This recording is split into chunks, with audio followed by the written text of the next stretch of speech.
Hello viewers, আমি আজকে যাচ্ছি কুমিল্লার বা বাংলাদেশের গুমতি নদীর যে উৎপত্তিস্থল বা যেখান থেকে গুমতি নদী শুরু সেই জায়গাটাতে। সেইখানে গিয়ে আমি আপনাদেরকে দেখাচ্ছি আজকের গুমতি নদীর কী আপডেট। এই জায়গাটা দেখলেই বোঝা যাবে যে ভারত থেকে কী পরিমাণ পানি বাংলাদেশের দিকে যাচ্ছে। এই জায়গাটা কিন্তু গতকালকেও অনেক পুরা ছিল।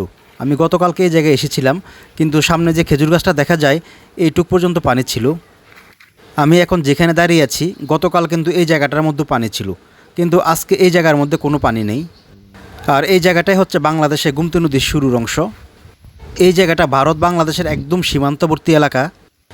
এই যে দেখেন সামনের যে দুইটা বিল্ডিং দেখা যাচ্ছে ছোট ছোট, ওইটা হচ্ছে ভারতের শেষ সীমানা। এই জায়গাগুলো কিন্তু গতকালকেও আমি দেখেছিলাম যে পানিতে পুরো ডোবা ছিল। আপনারা পানির ছাপটা দেখলে বুঝবেন গাছগুলো এখনও সাদা সাদা হয়ে আছে। আজকে একদিনে পানি প্রায় গতকাল থেকে প্রায় 1.5 থেকে 2 ফুট কমে গেছে। নদীর ওই পাশটা কিন্তু পুরোটাই ভারতের সীমানা, আর এই পাশটা হচ্ছে বাংলাদেশ। নদীর ওই পাশেও কিন্তু গতকালকে অনেক পানি ছিল, যেটা আজকে অনেক কমে গেছে। এখন পানির যে নমুনা বোঝা যাচ্ছে কুমিল্লা শহর এখন 99% সংখ্যামুক্ত। আমি আপনাদেরকে একটু জুম করে দেখাচ্ছি। এই যে দেখুন, আপনার ভারতের পতাকা দেখা যাচ্ছে। ভারতের ওই পতাকা এবং আমি এখন যে জায়গায় দাঁড়িয়ে আছি এই দুই জায়গার মাঝখানের জায়গাটা হচ্ছে ভারত বাংলাদেশ সীমানা।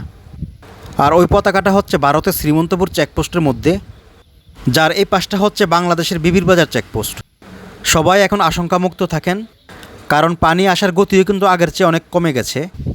আশা করা যায় কুমিল্লা আর নতুন কোনো জায়গা দিয়ে ভাঙ্গা পড়বে না। তো ভিউয়ার্স, ভিডিওটা শেয়ার করে সবাইকে দেখার সুযোগ করে দেন। এই ছিল এখনের আপডেট। দেখা হবে পরবর্তীতে নতুন কোনো আপডেট নিয়ে। সবাই ভালো থাকবেন। আল্লাহ হাফেজ।